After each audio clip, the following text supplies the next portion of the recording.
orgulho da minha trajetória na dança. Eu acho que para as pessoas da minha geração, para as mulheres da minha geração, ela é um pouco diferente, porque eu não comecei a fazer balé quando eu tinha 6 anos de idade, né? Meu pai era militar, a gente se mudava muito, isso início dos anos 70, então eu morei muito no interior do estado, em outros lugares mais afastados, onde não tinha escolas de balé na época, né? Então sempre gostei de dançar. Mas eu considero que meu início mesmo na dança foi quando nós viemos morar em Porto Alegre, em 1984. Eu fui fazer aula de contemporâneo com a professora Ceci Franck, no Coro Espaço Alternativo de Dança, em pleno bairro Bonfim, anos 80.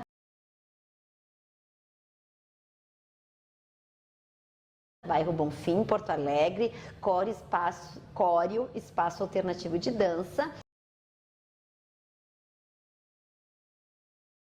Logo em seguida eu fui convidada, tamanho era o meu desejo, a minha vontade de dançar e a minha dedicação para as aulas, da professora Ceci Franck, que na época ensinava a técnica de Martha Graham, né? Dança moderna. Então eu considero que meu início mesmo foi fazendo aula de dança moderna. Entrei para o grupo Córeo, né? E para mim foi uma grande aprendizagem. A gente colaborava nos processos de criação, a Ceci coreografava, a gente fazia apresentações em teatros do município, no Teatro Renascença, dançamos no Unidança na reitoria da URGS. Então já foi um começo bem inserido na produção artística da cidade, né? E a aprendizagem dessa técnica, né? Uma referência de dança moderna, que não era nem balé, nem jazz, que eram, assim, as técnicas e os estilos mais praticados em Porto Alegre naquela época. E continuei minha trajetória com dança moderna e contemporânea. Ainda no final dos anos 80, nós criamos um grupo só de bailarinas que se chamava o Grupo Haikai.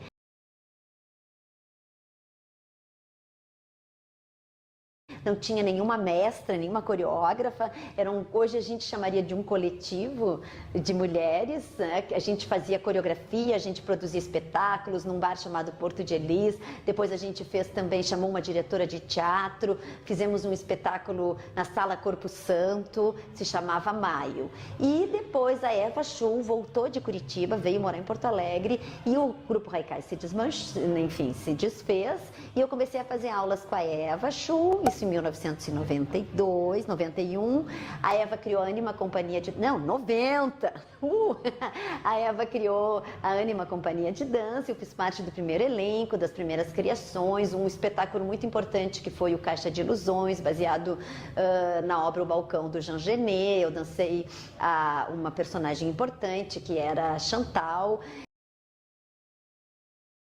Enfim, eu acho que eu amadureci muito artisticamente nessa época. A Eva Chu, que está, enfim, atuando, coreografando com a Anima Companhia de Dança até hoje, com quem eu colaboro, trabalhava e trabalha muito com processos de criação, improvisação. Então, o bailarino tem um papel muito ativo de co-criador nesses trabalhos. Então, eu amadureci muito artisticamente nessa época trabalhando com a Eva. Continuei, sempre fiz aulas com a Dag Dornelles, quando eu viajava fazia aulas de outras técnicas, fiz um pouco de balé, não vou dizer que não fiz balé, me divertia, adorava fazer aula de balé, mas aí eu não fazia aula de balé para dançar balé, fazia aula de balé para dançar dança contemporânea, então era muito mais prazeroso. Fiz muito tempo aula de balé com a Isabel Beltrão, no Balé Redenção, com outros professores que circulavam por lá também, e fui assim construindo a minha trajetória artística em dança. Ao mesmo tempo, eu fiz vestibular para veterinária, fiz 2 anos da faculdade de veterinária, ao mesmo tempo que eu dançava no Córeo, e cheguei à conclusão que não era a minha vocação. Na época não havia curso de dança, só havia em Salvador, na Bahia, e eu estava começando, acho, na Unicamp, então eu fiz educação física na URGS, né? Mudei, saí da veterinária, fiz novo vestibular para educação física e já desde o primeiro semestre aqui na educação física eu fui tentando construir um conhecimento, uma trajetória dentro da faculdade. Já vim muito séria, né? Porque afinal eu já tinha perdido, entre aspas, 2 anos de vida acadêmica, fazendo um curso que eu não queria e não aproveitei nada, né? Imaginem, da veterinária para educação física, para dança. Então, na faculdade de educação física, desde o começo, eu fui direcionando meus trabalhos de cada disciplina, o que eu tinha, na época não tinha nem TCC, faz muito tempo isso, mas eu tive professores que me orientaram, que foram bem generosos comigo, e eu já comecei a a pesquisar, ou a voltar os meus estudos para a dança. Na época era muito difícil.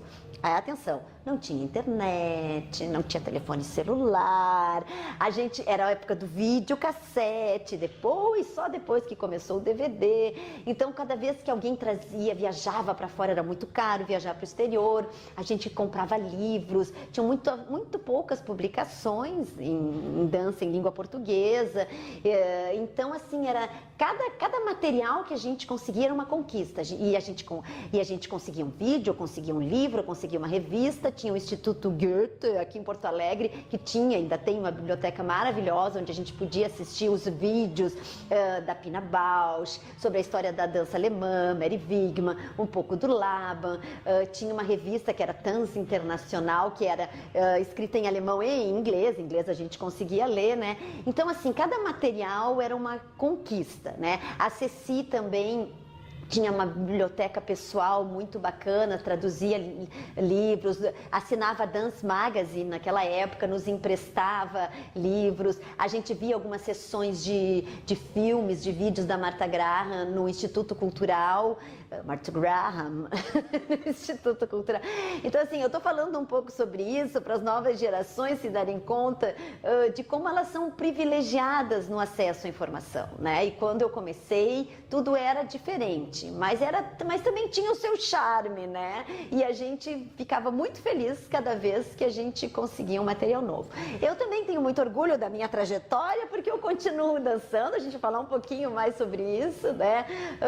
Desenvolvendo toda a minha trajetória acadêmica também, sempre voltada para dança, então eu me considero muito privilegiada e muito feliz também de ter construído e estar construindo isso junto com tantas pessoas importantes para a história da dança no Rio Grande do Sul, em Porto Alegre, no Brasil e no mundo.